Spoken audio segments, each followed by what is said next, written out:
I'm going to share an idea with you that has generated more Google traffic to my website than any piece of content I've published on my website in the last 11 years, to my surprise. And I've written a lot of articles, over 600.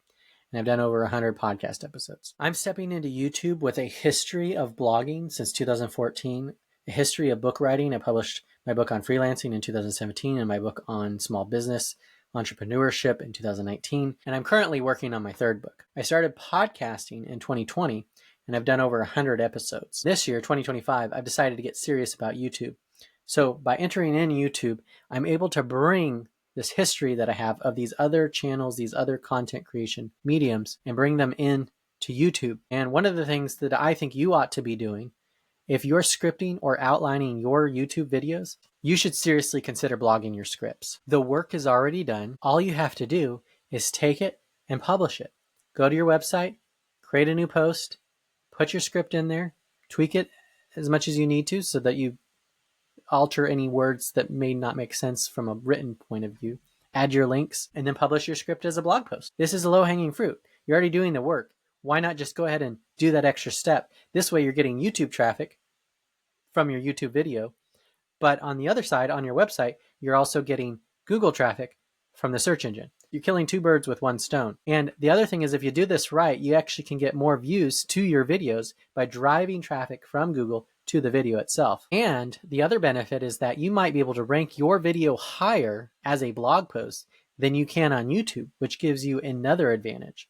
And I'm going to share with you an example of this, because the example I mentioned at the beginning of this video was the most Googled blog post on my website. And I'm getting all kinds of traffic. And it's just bizarre because it's such a common and dominant phrase on YouTube.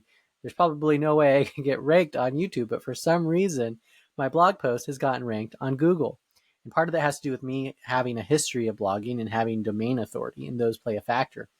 But I think this is a huge opportunity for YouTubers who are open and willing, and those of you who are writing scripts, you're already a writer, so it's not that big of a hurdle to jump into blogging if you haven't already done it. Take your script, publish it as a blog post, and embed the video at the top, and you're done. All of a sudden, now you've created a way to promote your videos. This approach is actually something that I've done very consistently with my podcast episodes. Every episode that I publish, I create a post on my website for that podcast, which has the video, the audio, and then notes, details, links, transcripts, things like that. And I drive traffic to my podcast episodes on YouTube through this approach, because all of these podcast episodes, I optimize the pages for search engines, and those search engines index these pages. I get ranked for different keywords. People go to those pages from those keywords. They watch the video. I'm getting watch hours. So a lot of my watch hours come from my website, and they come from work that I've done in the past. So I'm not having to do a whole lot just to maintain it. And I'm getting active views and active watch hours. And that's going to continue to compound over time as I get more and more episodes of the podcast. Now, if you're not scripting your videos or you're not outlining them and you're just speaking to the camera and you're doing improv, take the transcript, feed it to Skynet or ChatGPT, and have it generate a blog post for you. And that'll eliminate the step of having to work through that into a blog post. But whatever it is you need to do, whatever process you need to take, simply do it. Simply start taking that content and publishing it in a written form and in a video form. And you'll be surprised at what kind of results that you can get. So let me show you an example that I've been surprised that has happened here. And I'll show you what type of success I've had and what that looks like and where that might lead me to. If you're not familiar with the Google Search Console, this is just a vital tool for anyone that has a website. So set it up if you don't have it. Google will give you all these details about who's clicking your website, what keywords they're using, and it's a free tool to use. So what I've done is I pulled up my website, jasonscottmontoya.com, and I've narrowed it down to the last 28 days. You can see the total number of clicks to my website from Google is over 1,160, and then it's got over 130,000 impressions. So that's the purple line and then the blue line. Now, if we go down here, this top here, this is how do I increase YouTube watch time to get monetized. I have 181 clicks in the last 28 days.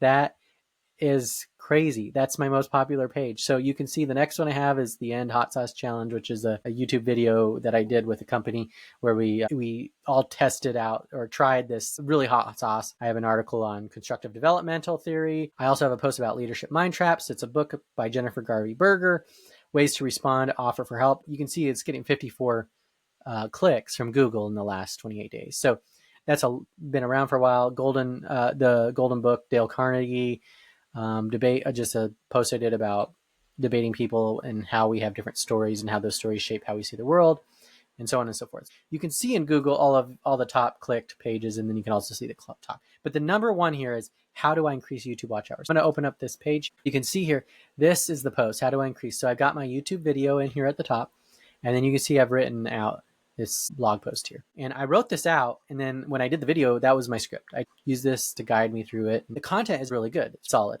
And so I got ranked on Google, and I'm getting tons of traffic. I published this January 14th. And in the last 3 months, I've gotten 400 visitors from Google to this post, which is pretty incredible. And, I think it's a different channel. It's a different medium. Some people that are going to Google something are probably more likely to read it. People that go on YouTube and search, they're probably more likely to watch or want to watch. So you're going to get different audiences, but that can be an opportunity that you can cross-pollinate, or you can just communicate with them in the separate mediums in different ways. I'm going to switch back to the Google Search Console here, and I'm going to change it to 3 months, and I'm going to narrow it down just to this one page. So you can see there's been 41,000 searches for these different phrases that my site has shown up for, and I've gotten 400 clicks. So that's a lot of clicks, but it's also a lot of opportunity. And you can see here, the purple line is just the impressions, and then the blue lines are the clicks. And I'm going to click this average position button here. You can see I was low, and then it was going up and down, and then I steadied out. So I steadied out on February 9th, and you can just see it plateaued. And that's why I got a bunch more clicks. So pretty much starting in February, I started getting a bunch of clicks. Now, if we go down here, how to increase watch hours on YouTube, how to increase YouTube watch hours, you can see over here on the right, my position is 6.6, 6.4, 7.4. So I'm pretty high up I'm on page 1, which is the big one. And then the higher up, the better. All these different phrases, and there's over 1,000 different phrases that people have searched to get my post. And you can see how many there's different clicks for different phrases. I didn't expect this. I did this video for YouTube, and I just published it as a blog post just because that's what I do. I publish everything as a blog post, and it's great. Another thing that I did, I have a couple ads on the right here because I'm trying to figure out if I can monetize my website. And I actually added this new module, the latest from YouTube. I take the RSS feed from YouTube, and then I just automatically load the most recent 5 videos with the thumbnail and then a link to watch. I don't know if it's going to help me generate more watch hours, but it's something I'm experimenting with. So that's just a little sidebar there. But if you go to my blog here, you'll notice a couple other things that I did. I changed my image preview to be the same size as my thumbnail. So now when I create my thumbnail, I can use it as both my YouTube thumbnail and also my website thumbnail. My thumbnails on my website were actually pretty basic, just pictures. And then I had my title. With YouTube, I learned about thumbnailing and how important that is. And I thought, maybe I should be doing that on my website. Like, here I have this grid just like on YouTube. How do I get people to be compelled to watch it? Almost all of these are YouTube videos and blog posts. And that's by design, because what I'm trying to do is I'm trying to get monetized as a YouTuber.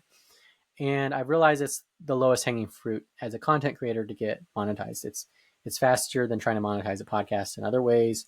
It's faster than trying to monetize a blog. It just seems like the lowest hanging fruit. And so what I'm trying to do is take all of the things that I'm doing and align them towards YouTube. If I'm going to blog, I'm going to create a video. It's essentially going to be my script for a video. I'm going to create the video too, and then I'm just going to do both.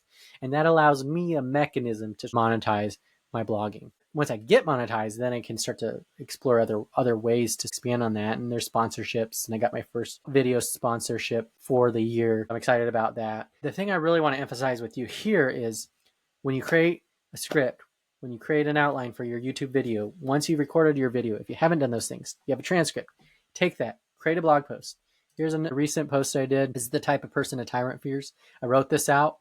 I have a few things that I quote. I pull those in there, and I've got this all there. And for this one, I had an outline, and then I had some pieces of it.